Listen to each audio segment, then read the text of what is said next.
સહજાત્મ સ્વરૂપ પરમ ગુરુ. તમારો પ્રશ્ન પરેચ્છાનુચારીને શબ્દભેદ નથી તે અંગે છે. ઋણાનુબંધે પરમ કૃપાળુને બીજાના સંજોગોમાં અને બીજા અલગ અલગ પ્રકૃતિના માણસોના સમાગમમાં આવવું પડે અને તેઓની ઈચ્છા પ્રમાણે વર્તવું બનતું હોવાથી કંઈ હવે બોલવું નથી, વિરોધ દર્શાવવો નથી, સંભાવે સહન કરી પૂર્વે બાંધેલા કર્મો નિર્જરવા છે. ઉદય આવેલા કર્મમાં સંભાવ રાખવો તે અધ્યાત્મમાં મોટામાં મોટો પુરુષાર્થ છે.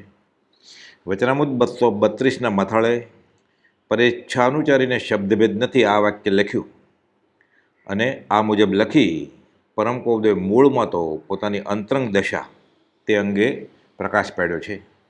પોતાને કોઈ ઈચ્છા નથી, સ્વરૂપ સ્થિત, ઈચ્છા રહિત, વિચરે પૂર્વ પ્રયોગ, જ્ઞાની પૂર્વકર્મના ધક્કે ઉદય પ્રયોગે વિચરે છે.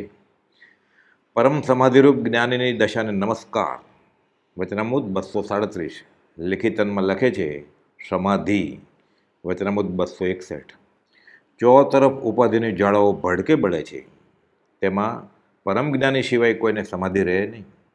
આગળ લખે છે આશ્ચર્યકારક છે પણ અમને સમાધિ રહે છે, એટલે કૃપાલદેવ પરમ જ્ઞાની છે. વચનામૃત 324. સ્વરૂપ સ્થિત, ઈચ્છા રહિત, વિચરે પૂર્વ પ્રયોગ એ રીતે પૂર્વના કર્મને સંભાવે ભોગવી લઈ પૂર્વનું ઋણ ચૂકતે કરી થાય ભોગથી દૂર ભાવના ફેરા પૂરા કરે છે. અંતરંગ દશા અંગે વચનામૃત 251માં લખ્યું હરિ ઈચ્છાથી જીવવું છે અને પરેચ્છાથી ચાલવું છે. અધિક શું કહેવું. કર્મના ઉદય વખતે તેમાં પોતાની ઈચ્છા ભેળવીને હવે ફેરફાર કરવો નથી, કર્મના ઉદયને મરોડવો નથી. રાગ દ્વેષની પરિણતિ કર્યા વિના કર્મો ભોગવાય તો જૂના ખરે નવો બંધ પડે નહીં. આ રીતે ચોગતિ ચોપડા ચવનના ચૂકવી દેવા છે. વચનામૃત 492માં પૂજ્ય સૌભાગભાઈને કૃપાલદેવ બોધે છે કે સંસારમાં આવી પડેલ પ્રતિકૂળ પ્રસંગો જો ક્ષમતાએ વેદવામાં આવે તો જીવને નિર્વાણ સમીપનું સાધન છે. વ્યવહારિક પ્રસંગોમાં નાટકની જેમ ચિત્ર વિચિત્રપણું હોય જ છે. માત્ર કલ્પનાએ તેમાં સુખ અને કલ્પનાએ તેમાં દુઃખ એવી તેની સ્થિતિ છે. અનુકૂળ કલ્પનાએ તે અનુકૂળ ભાસે છે અને પ્રતિકૂળ કલ્પનાએ તે પ્રતિકૂળ ભાસે છે. જ્ઞાની બંનેમાં લેપાતા નથી, સહજ સમાધિમાં સ્થિત છે. તેઓને વર્તતી સમાધિ તે પર પૂતગલને આધારિત નથી. સહજ સમાધિ પર પૂતગલના આશ્રય વગરની સમાધિ. જો પૂતગલ ફરસના નિશ્ચય ફરસે સોય તે મુજબ જ્ઞાની વિચરે છે. માત્ર પૂતગલ સ્પર્શના શરીર ટકાવવા સારું પણ ખાતા નથી, અંતરંગ ઈચ્છાએ પણ નહીં. માત્ર જો પૂતગલ ફરસના તે મુજબ. વચનામૃત 133માં બોધે છે કે સંસારમાં પ્રારબ્ધ અનુસાર ગમે તેવા શુભ કે અશુભ ઉદય આવો તેમાં પ્રીતિ અપ્રીતિ કરવાનો સંકલ્પ પણ કરવો નહીં. સુખ સમયમાં છકી ન જવું, દુઃખમાં હિંમત ન હારવી, સુખ દુઃખ સદા ટકતા નથી એ નીતિ ઉરે આણવી. દુઃખનું કારણ વિષમ આત્મા છે અને જો તે સમ છે તો સર્વ સુખ જ છે. દેહાધ્યાસને લઈને આત્મા સુખી દુઃખી થાય છે. મૂળમાં દુઃખ કે વ્યવહારિક સુખ એ આત્માનો ગુણ જ નથી, સુખાભાસ કે દુઃખાભાસ માત્ર છે. આ જીવ તત્વનું લક્ષણ છે, શુદ્ધ આત્માનું નહીં. સુખ દુઃખરૂપ કર્મફળ જાણો, નિશ્ચય એક આનંદો રે, ચેતનતા પરિણામ ન ચૂકે, ચેતન કહે જીન ચંદો રે. આત્મા અને સદગુરુ એક જ સમજવા. કેમ કે જેણે આત્મ સ્વરૂપ લક્ષણથી, ગુણથી અને વેદનથી પ્રગટ અનુભવ્યું છે અને તે જ પરિણામ જેના આત્માનું થયું છે તે જ્ઞાની સદગુરુ અને આત્મા એક જ છે. એટલે જ્ઞાની અને ભગવાન બંને એક જ છે. તેઓને પોતાને કંઈ ઈચ્છા નથી. સ્નેહી સંબંધીઓ વગેરે ઋણાનુબંધે મળી આવે છે. તેઓ સંભાવે પરની ઈચ્છાએ વર્તે છે. જ્ઞાની ઈચ્છા રહિત કે ઈચ્છા સહિત કહેવું સંભવતું નથી. તામસિક અને રાજસિક ગુણો તો નહીં, હવે સાત્વિક ગુણોથી પણ રહિત છે. ત્રિગુણ રહિત એવા ગુરુ તે વ્યવહારે ઉપયોગ પ્રવર્તાવે નહીં. મેરુ ડગે પણ આવા જ્ઞાનીના મનડા ડગે નહીં. કોઈ ફરિયાદ નથી, શબ્દભેદ નથી.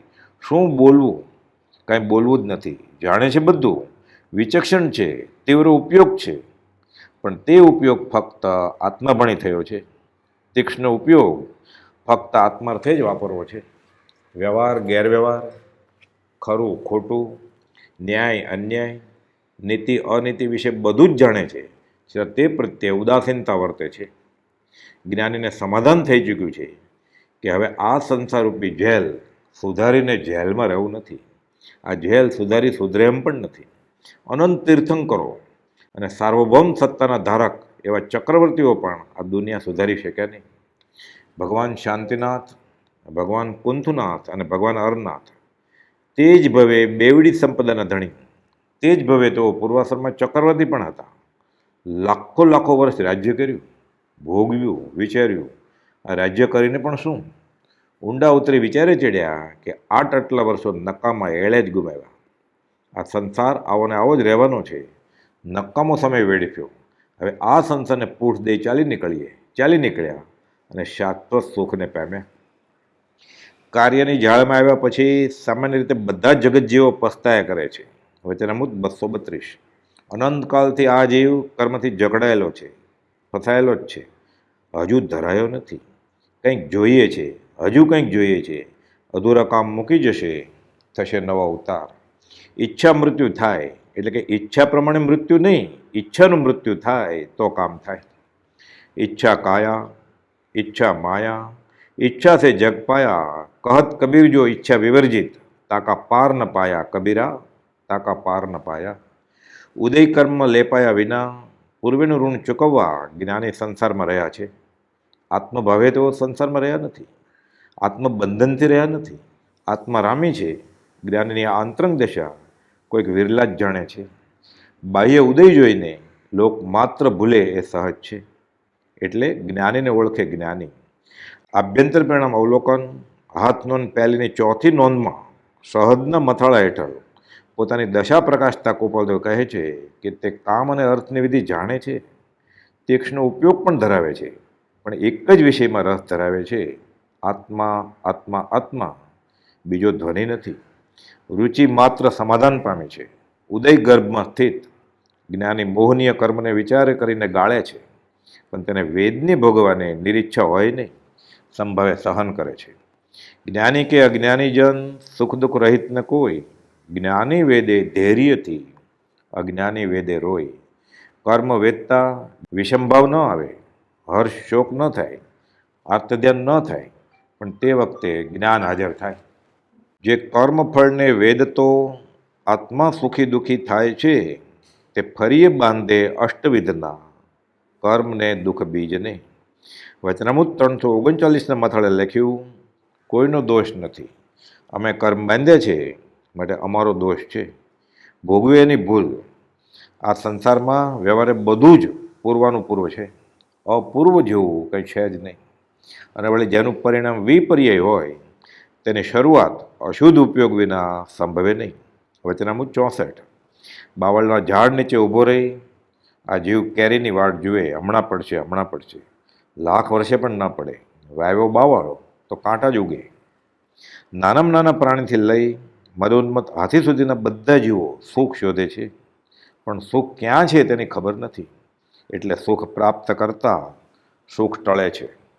પરમાં સુખ શોધે છે, શોધે સુખ હીન વસ્તુમાં, જળમાં નહીં જળનાર. આ કેમ બન્યું? સુખ વસે આત્મા વિશે તેનો નહીં નિર્ધાર.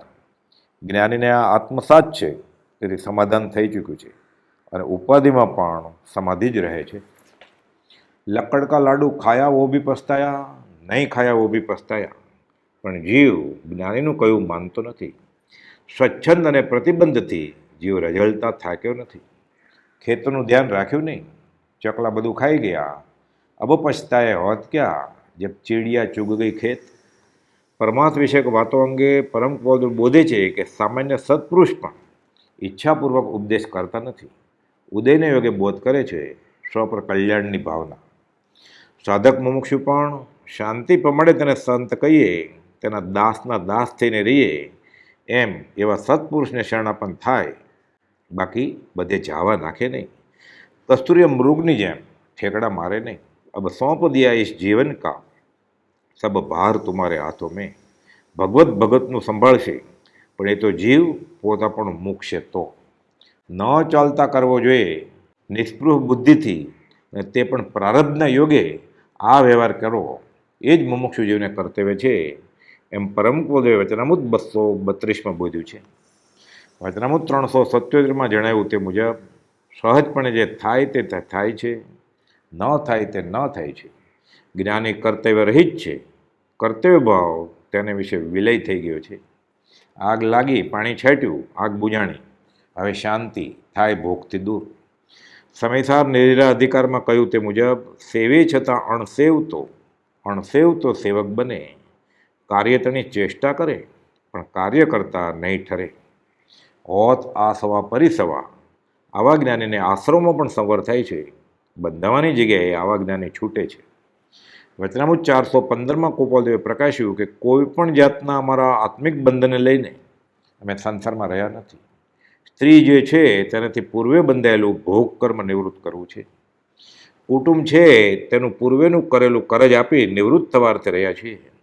રેવાશંકર છે તેનું અમારા પ્રત્યે જે કંઈ માગણું છે તે આપવાને રહ્યા છીએ. તે સિવાયના જે કંઈ પ્રસંગ છે તે તેની અંદર સમાઈ જાય છે. તનને અર્થે, ધનને અર્થે, ભોગને અર્થે, સુખને અર્થે, સ્વાર્થને અર્થે કે કોઈ જાતના આત્મિક બંધનથી અમે સંસારમાં રહ્યા નથી. આગળ લખ્યું આ પત્રમાં કે આવો જે અંતરંગનો ભેદ તે જે જીવને નિકટપણે મોક્ષ વર્તો ન હોય તે જીવ કેમ સમજી શકે?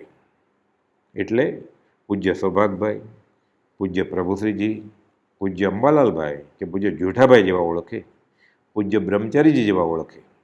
દુઃખના ભયથી પણ આ સંસારમાં રહેવું રાખ્યું છે એવું નથી. માન અપમાનનો કંઈ ભેદ છે તે તો નિવૃત્ત થઈ ગયો છે, એમ પણ આ પત્રમાં લખ્યું. બંધ દશા ગૃહસ્થપણા સહિતની નવા કર્મો બંધાતા નથી. જૂના ભોગવી છૂટા થવું છે, થાય ભોગથી દૂર. યોગ વાસિષ્ઠમાં જણાવ્યું છે એમ પ્રાપ્ત પદાર્થે ના રુચિ, નહીં અપ્રાપ્તે આશ, ઈચ્છે નહીં કો ચીજને મળી શાંતિ ના ખાસ. વચનામૃત 504માં વિસ્ત્રસા પરિણામનો ઉલ્લેખ કરી પરમ કુલદેવ કયા કારણથી ધંધો, વ્યાપાર કે ભાગીદારી છોડીને ભાગી નીકળતા નથી એ અંગે પોતાની દશા અંગે ખુલાસો કરે છે કે આત્મામાં રહે તે જ કર્તવ્ય છે. તે દશાએ ગૃહવાસમાં પણ જંગલમાં જવા કરતાં પણ વધુ નિર્જરા થાય છે. જેને છૂટવું જ છે, જેને અલ્પ સમયમાં છૂટવું છે તેને આ જ કર્તવ્ય છે. પોતાને આત્મા કારતા વર્તે છે. આત્માનું આત્મ સ્વરૂપ રૂપે પરિણામનું હોવાપણું તે આત્મા કરતા કહીએ છીએ એ વચનામૃત 412માં ગોપાલદેવે પ્રકાશ્યું છે. કરતા ઈશ્વર કોઈ નહીં, ઈશ્વર શુદ્ધ સ્વભાવ. આ દેહધારી પરમાત્માનું રૂપ છે. આ સજીવન મૂર્તિ છે અને આ મૂર્તિમાન મોક્ષ છે. અને આ જ પરમ કુલદેવ શ્રીમદ રાજચંદ્રની દશા છે. પરમાત્મા સ્વરૂપ છે, સહજ આત્મ સ્વરૂપ છે, સહજ આત્મ સ્વરૂપ પરમ ગુરુ.